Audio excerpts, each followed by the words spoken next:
को ऊंचाई 2.4 सेंटीमीटर, व्यास 1.4 सेंटीमीटर वाले ठोस बेलन में से इसी ऊंचाई और इसी व्यास का एक शंकु काट लिया जाता है। तो पहले तो एक बेलन बना लो।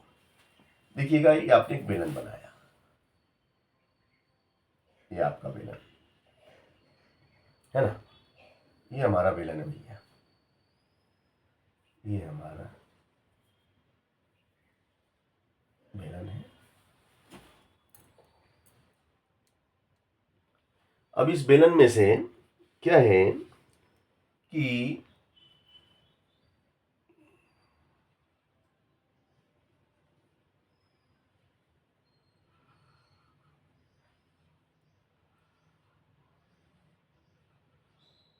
ये बेलन है ना। अब इस बेलन में से एक शंकु को काटना भाई साहब, ये है ना, ये शंकु यहां से कटेगा। तो इसने इसमें से एक शंकु काटा है, काट लेते हैं अपन, एक शंकु है ना, ये इसने एक शंकु काटा भाई साहब।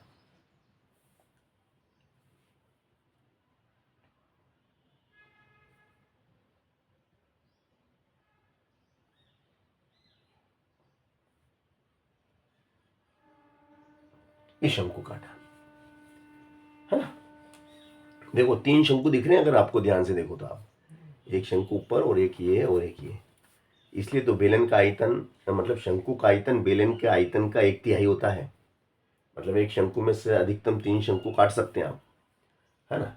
चलो, तो अब ये कहता है कि शेष बचे ठोस का पृष्ठीय क्षेत्रफल ज्ञात कीजिए। तो ठेस ये काट के अलग कर लिया। तो पहले तो हम क्या करेंगे कि भैया इस संपूर्ण बेलन का पृष्ठीय क्षेत्रफल निकालेंगे। भाई पहले हम इस संपूर्ण बेलन का संपूर्ण पृष्ठ निकालेंगे। बेलन का संपूर्ण पृष्ठ कितना है, क्योंकि इसमें से काट के हमने उसको अलग करा है ना। चलिएगा, तो कर लेते हैं भैया ये काम हम, है ना। चलो, अब इसमें जो जो चीज़ें हमें दी गई है उन चीज़ों का हम उनकी मदद लेते हैं और उसकी सहायता से शेष बचे ठोस का निकटतम वर्ग सेंटीमीटर तक पृष्ठीय क्षेत्रफल ज्ञात कीजिए, है ना। ठीक है, पृष्ठीय क्षेत्रफल हम निकालेंगे। तो भैया मेरे ये आपका h बराबर कितना है 2.4 सेंटीमीटर।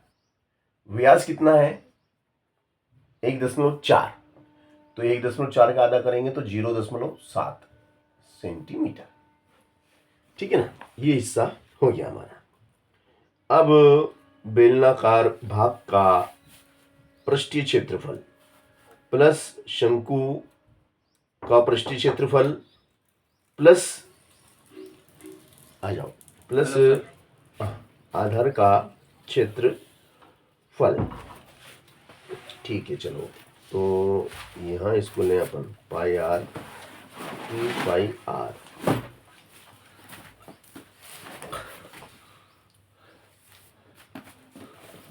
अब इसके यहाँ पे भैया देखो, हमें शेष बचे ठोस का निकटतम वर्ग सेंटीमीटर में पृष्ठीय क्षेत्रफल ज्ञात करना है। देखो भैया, यहां पर हमें शेष बचे ठोस का निकटतम वर्ग सेंटीमीटर में पृष्ठीय क्षेत्रफल ज्ञात करना है। तो पहले तो हम लिखेंगे एस बराबर बेलन, लिखो बेलन का वक्र पृष्ठ प्लस बेलन का वक्र पृष्ठ प्लस आधार का क्षेत्रफल। आधार कैसा है, वर्ताकार। आधार का क्षेत्रफल प्लस शंकु का वक्र पृष्ठ, शंकु का वक्र पृष्ठ, शंकु का वक्र पृष्ठ।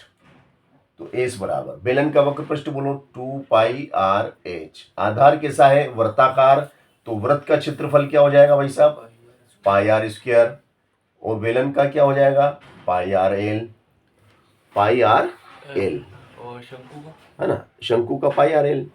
अब पाई तो मालूम है, आर मालूम है, मगर एल हमें पता नहीं है। हाँ। तो एल कैसे निकलेगा, पहले तो एल निकालना पड़ेगा, एच और आर, है ना।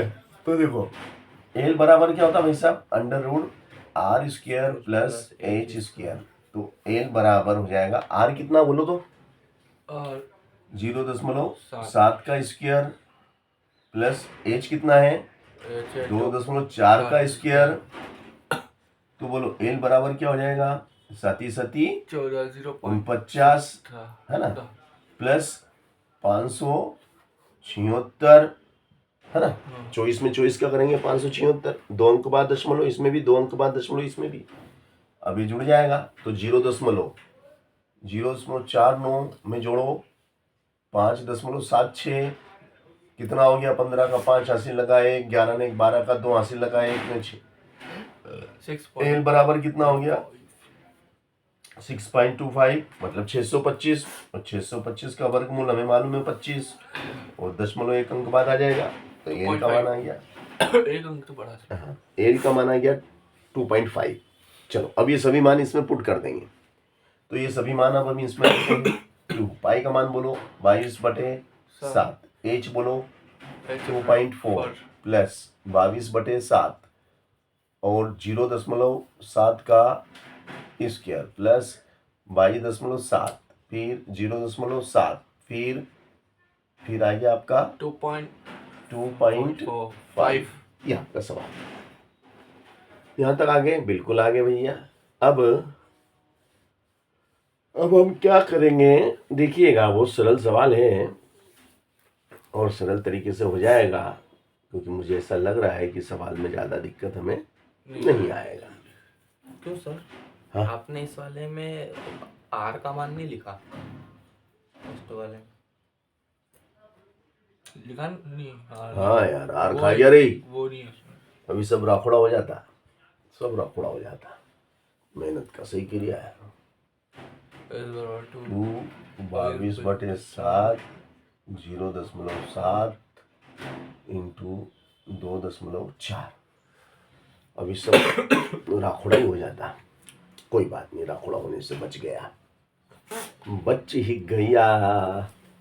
चलो भैया क्या आ जाएगा, 2, ये दशमलव है ना, दशमलव उठाया मिल गई 0, तो दशमलव उठाएंगे तो नीचे 1 अंक, 1 अंक की 1 0, इधर से भी हटाओ 1 अंक की 1 0, ठीक है, 0 से 0 है ना।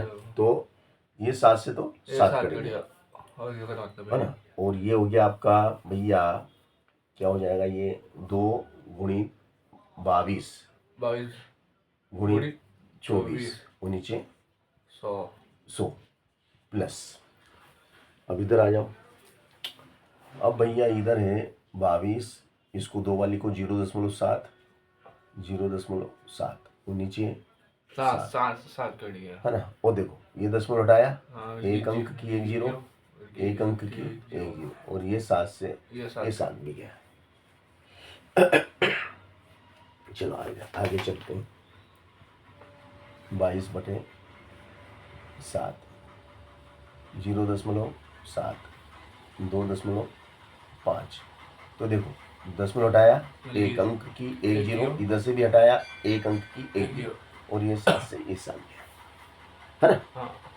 अब एस बराबर क्या हो गया भैया, देखो एस बराबर हमारा क्या बनता है वो हम देख लेते हैं, ऊपर का सबका गुणा कर लेते हैं, 22 दूना 44 गुणित 24, नीचे 100 प्लस, यहाँ 22 बचा, ये 22 गुणित में कितना 7 नीचे 100, यहाँ पे 22 गुणित में 25, वो नीचे 100, है ना।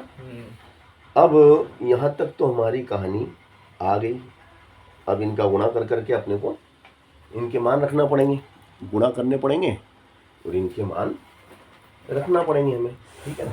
तो रख देते हैं हम, देखो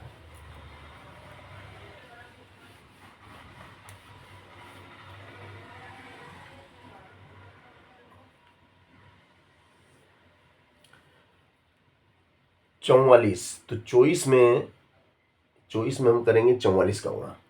4 चौक 24 में 44 का, 4 चौक 16 का, 6 80 लगा 1, 4 दूनी 8 ने 9, 6 9 6 15 का 5 80 लगा 1, ठीक है ना। 1000 कितना आया? 1056। 56। तो इनका गुणा हमने करके देख लिया है। 1056 बटे यहाँ 100 लिख दो भैया, 1056 लिख दिया। हाँ। और ये कितना हो जाएगा? 22 दूनी 7 दूनी 14 का 4, 7 दूनी 14 का 4, 7 दूनी 14 ने 15, 154, 154 यहाँ आ जाएगा आपका 154।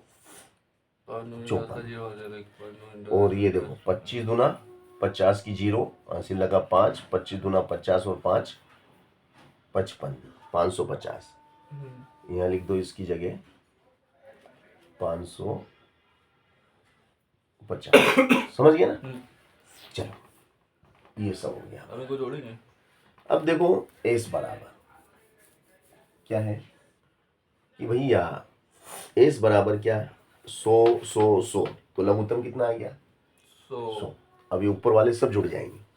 बोलो तो कितना ऊपर वाला? 1056 प्लस 154 प्लस 550 जोड़ेंगे।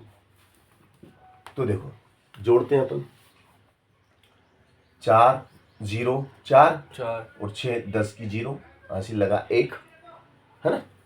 तो देखो 5 5 10 और 5 दिया 15 और 80 का 1 16 का 6, 80 लगा 1 5 और 1 6 और 1 7 7 1 और 1 अच्छा 1 और 1 2 है ना, 2 और 5 और 5 6 7 और 1 का 1 नीचे 100।